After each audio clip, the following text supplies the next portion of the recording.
നിങ്ങളിത് ഈ ചതി കാണണം കേട്ടോ. ഇത് കാക്കേനെ ഓടിക്കാൻ വേണ്ടി ഉണ്ടാക്കി വെച്ചേക്കണ സാധനമല്ല. ഇല്ലാത്ത കാശ് ബാങ്കിൽ നിന്ന് ലോൺ എടുത്ത് കറണ്ട് കാശ് കുറയ്ക്കാൻ വേണ്ടി കയറ്റി വെച്ചതാ.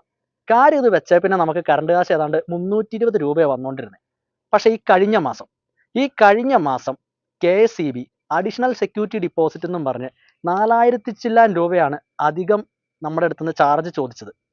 ഈ ചാർജ് വിളിച്ചന്വേഷിച്ച ചിലരോട് അടയ്ക്കണ്ടെന്ന് പറഞ്ഞു, ചില ആളുകളോട് ഡിസ്കൗണ്ട് കൊടുക്കാമെന്ന് പറഞ്ഞു. ഇങ്ങനെയൊക്കെയാണ് സോഷ്യൽ മീഡിയയിൽ പറയുന്നത്. നമ്മൾ ഏതാണ്ട് 3-3.5 ലക്ഷം രൂപയോളം മുടക്ക് വരുന്ന സംഭവം ഇത് നമ്മളിങ്ങനെ ചെയ്തിടുമ്പോൾ നമുക്ക് മാത്രമല്ല അതിൻ്റെ പ്രയോജനം വന്നിട്ടുള്ളത്. കേരളം പോലെ വൈദ്യുതി ക്ഷാമം നേരിടുന്ന ഒരു സംസ്ഥാനത്ത് ഒരു വ്യക്തി ഇത് ചെയ്യുമ്പോൾ വൈദ്യുതി ഉൽപ്പാദിപ്പിച്ച് സർക്കാരിന് കൊടുക്കുകയാണ്. അങ്ങനെ സംസ്ഥാനത്തെ വൈദ്യുതി ക്ഷാമത്തിനുള്ള ഒരു പരിഹാരം കൂടിയാണിത്.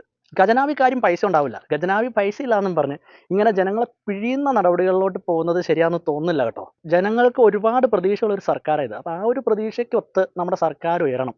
നമ്മുടെ മുഖ്യമന്ത്രി ആണെങ്കിലും ലോകകപ്പ് ഫുട്ബോൾ മത്സരം നടക്കുന്നതിനിടയിൽ ഒരു കുട്ടി വിളിച്ച് സ്കൂളിൽ നാളെ അവധി വേണമെന്ന് പറഞ്ഞപ്പോൾ സ്കൂളുകൾക്കെല്ലാം അവധി കൊടുത്ത ഒരു മുഖ്യമന്ത്രി ഉള്ള നാടാണ് നമ്മുടെ.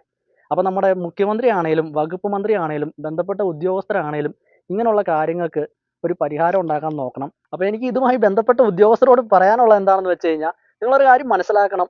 ജനങ്ങൾക്ക് എല്ലാവർക്കും നിങ്ങളുടെ ശമ്പളമല്ല. ജനങ്ങൾ എങ്ങനെയെങ്കിലൊക്കെ ഒന്ന് ജീവിച്ച് പോട്ടെ. ഞാൻ 8 വർഷം പ്രവാസിയായിരുന്ന ഒരാളാണ്. പ്രവാസ ജീവിതം കഴിഞ്ഞ് നാട്ടിൽ എങ്ങനെയെങ്കിലൊക്കെ ഒന്ന് കൂടണം എന്നുള്ളൊരു ആഗ്രഹമുണ്ട്.